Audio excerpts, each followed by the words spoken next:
Hi friends, welcome to tasty Shaheen Nazeer. ఈరోజు Rayalaseema special అలసంద వడలు అనే రెసిపీతో మీ ముందుకు వస్తున్నానండి. ఈ అలసంద వడలు చాలా క్రిస్పీగా, రుచిగా, కమ్మగా ఉంటాయండి. ఈ అలసంద వడలు చికెన్ కర్రీతో తింటే చాలా టేస్టీగా ఉంటుందండి.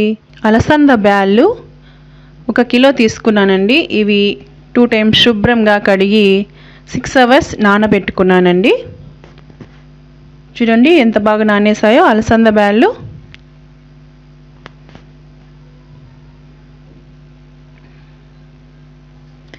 కొత్తిమీర 1/2 కప్పు, పచ్చిమిర్చి 4, అల్లం ముక్కలు కొన్ని, పసుపు 1 స్పూన్, సాల్టు రుచికి సరిపడా. అలసంద వడలు తయారు చేయు విధానం: అలసంద బ్యాళ్ళు మిక్సీ పట్టుకుని అందులో పసుపు, సాల్ట్, మిర్చి అన్నీ వేసి మిక్సీ పట్టుకున్నానండి. ఇలా మిక్సీ పట్టిన పిండిలోకి ఉల్లిపాయ ముక్కలు వేసి బాగా కలపాలి. పిండిలో అంతా ఉల్లిపాయ ముక్కలు కలిసేలా బాగా ఇలాగే కలుపుకోవాలి. ఇంకో పక్క స్టవ్ వెలిగించి పాత్ర పెట్టుకొని ఆయిల్ వేయాలి. ఈ మిక్సీ పట్టిన అలసంద పిండిలోకి సోడా పొడి కలుపుకోవాలి. సోడా పొడి వేసి అంతా పిండి అంతా బాగా కలిసేలా ఇలా కలుపుకోవాలి.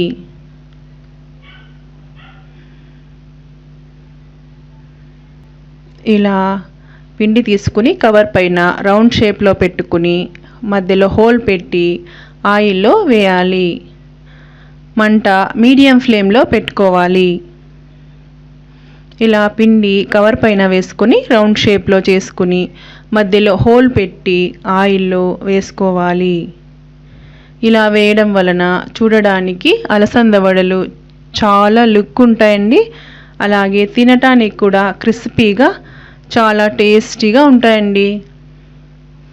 అంతేకాదండో ఇవి ప్రోటీన్ ఫుడ్ కాబట్టి బాడీకి కూడా హెల్త్కి కూడా మంచిదండి. ఇలా అలసంద వడలు ఒక్కొక్కటిగా మధ్యలో హోల్ పెట్టుకుని ఆయిల్లో వేసుకోవాలి. ఈ అలసంద వడలు రాయలసీమలో చాలా ఫేమస్ అండి. చికెన్ కర్రీతో చేసుకుని తింటారండి. చాలా కమ్మగా ఉంటాయండి. తిన్న తర్వాత మీరు కూడా అంటారుగా సూపర్ అని. చూడండి ఇలా వేసుకోవాలి. ఇలా అటు ఇటు తిప్పుతూ అలసంద వడలని మీడియం ఫ్లేమ్లో ఎర్రగా అయ్యేంత వరకు ఆయిల్లో ఫ్రై చేసుకోవాలి. చూడండి ఇలా వడలు ఎర్రగా తయారవుతాయండి. చాలా బాగుంటాయండి ఇవి.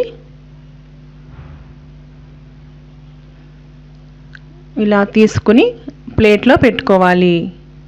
మిగిలిన పిండి కూడా ఇలాగే అలసంద వడలు ఒక్కొక్కటిగా రౌండ్ షేప్లో హోల్ పెట్టుకుని ఆయిల్లో వేసుకోవాలి.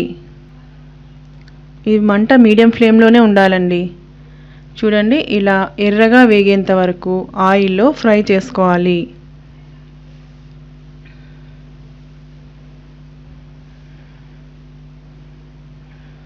చూడండి చూడడానికి కూడా లుక్ ఉన్నాయి కదా. ఇలాగే తినడానికి కూడా చాలా బాగుంటాయండి. చాలా కమ్మగా ఉంటాయి. చిన్నపిల్లలు, పెద్దలు చాలా రుచిగా తింటారండి ఇవి. ఈ అలసంద వడలు నేను చెప్పిన ఇంగ్రీడియంట్స్ వేసి చేసుకుని తింటే చాలా టేస్టీగా ఉంటాయండి. మీరు కూడా చేసుకుని తిని టేస్ట్ ఎలా వచ్చిందో కామెంట్లో పెట్టండి. Bye friends.